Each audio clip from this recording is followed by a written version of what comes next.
A young man returns home and discovers on the carpet in the living room his own body. Next to it lies an envelope with the inscription, "Look at me."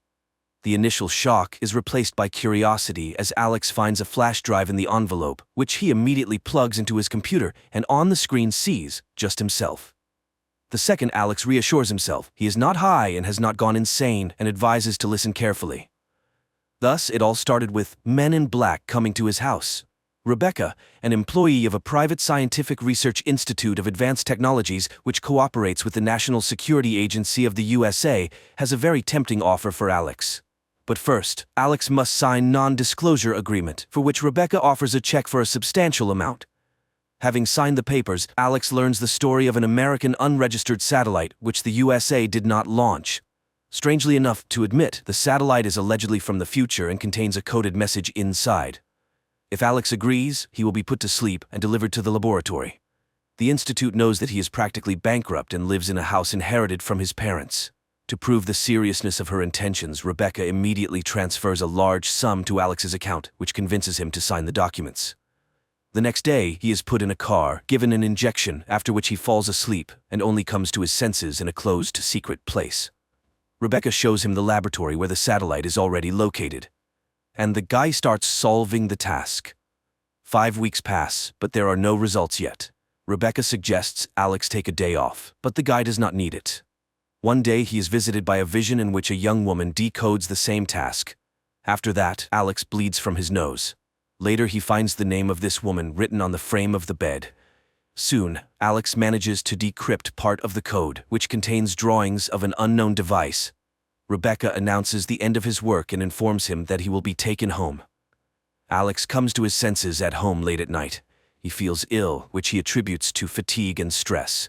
But after a few days, the malaise intensified, and he began to be haunted by persistent hallucinations. And one day, 2 strange-looking men appear on the threshold of his house, wanting to know why he agreed to decrypt the code. Alex does not understand because decryption is just his job, which pays well. The men continue to press Alex with questions about morality. Don't the consequences of his work bother him, since the device to be created from the decrypted drawings will be the most powerful weapon in the world? Alex's head starts to hurt, and he asks the men to leave. They thank him for the answers and leave. Alex immediately feels better and sits down at the computer, but at that moment, a call comes from Rebecca, reminding him of the signed non-disclosure agreements. An indignant Alex realizes that the institute is watching him, and when he again sits down at the computer in his house, the lights go out. Alex goes outside and suddenly sees one of the 2 men who came to him with questions on the opposite side of the street, but the man's body starts growing before his eyes. Frightened, Alex runs home and looks out the window to see the giant's hand reaching for his window. Alex extends his hand to meet it, and morning comes. Rebecca, who has arrived, finds Alex at work. He tries to explain that humanity lives in 2-dimensional space, and his recent guests are a highly developed civilization that exists not only in space but also in time.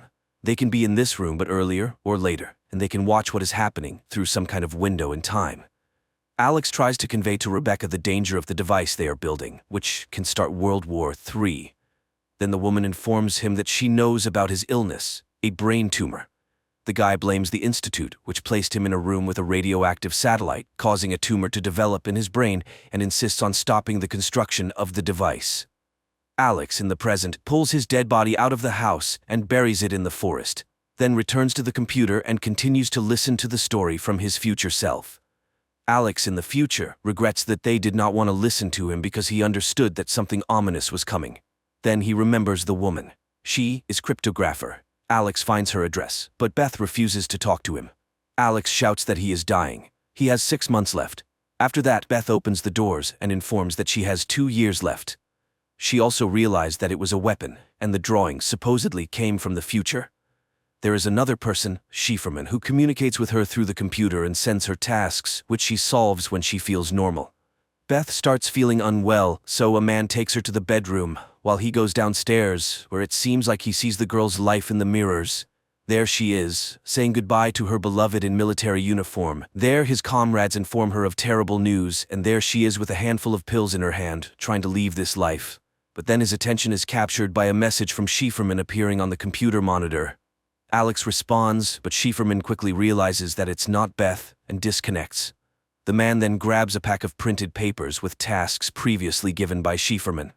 In the morning, Beth finds him on her sofa, with the papers glued together. The guy points out to her that all this are pieces of a puzzle which, when assembled, can give an answer. Schieferman clearly doesn't work at the institute. Alex asks Beth to help stop the creation of a death machine.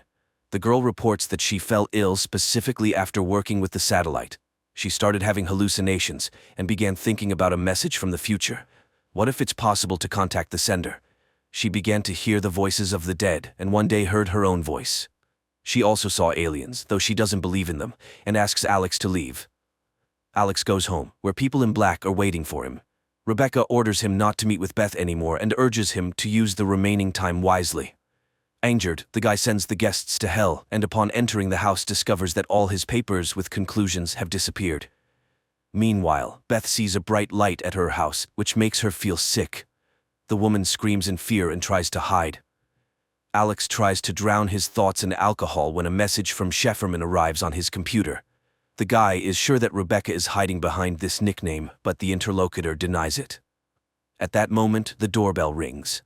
Beth is on the threshold. It turns out that Schieferman directed Beth here and sent her the blueprints of a device capable of destroying the technology from the future. The couple begins developing a virus capable of destroying the machine being created from the blueprints they decrypted through the computer. But the next morning, Rebecca bursts into Alex's house. Representatives of the institute know about their work and are already on their way there.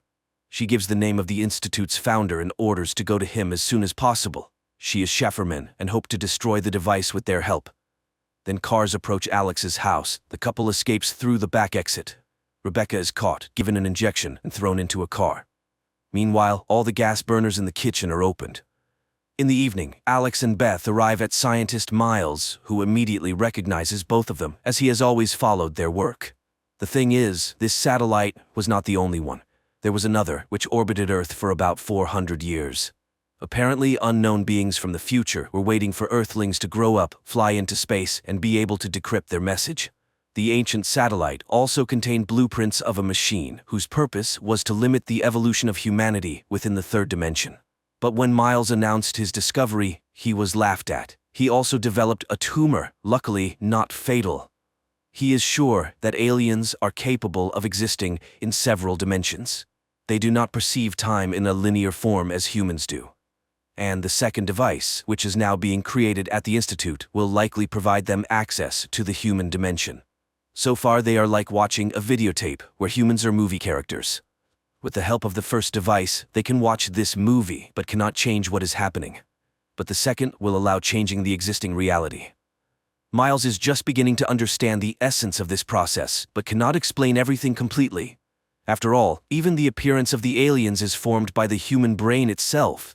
And by the way, he has been in contact with a huge alien visible only to him, living in his garden for more than 30 years. Miles constantly looks at it, causing his brain to adapt and begin to see the true appearance of the humanoid. But his guests see no one. Miles is sure that the tumor in their heads is the aliens' help so that people could perceive their reality. Alex suggests simply smashing the device with a hammer, but where is the guarantee that they will not restore it in the Institute? So all data on the server needs to be erased, although no one even knows the location of the Institute. But Miles reminds that he is one of its founders, and he pulls out a map with a detailed plan of the Institute. At that moment, a loud bang is heard at the door. The couple runs away, while Miles tries to calm down the raging alien. Alex and Beth hit the road and soon find the Institute's building, where they open a hatch through which they sneak inside. There they separate to increase the chances of finding the laboratory. Alex witnesses the strange behavior of a guard who constantly returns backward and realizes that time inside the Institute is looped. Beth also falls into this loop. Realizing the futility of her attempts to go further, the girl activates the bomb. But because of the time loop, she is unable to leave the dangerous place.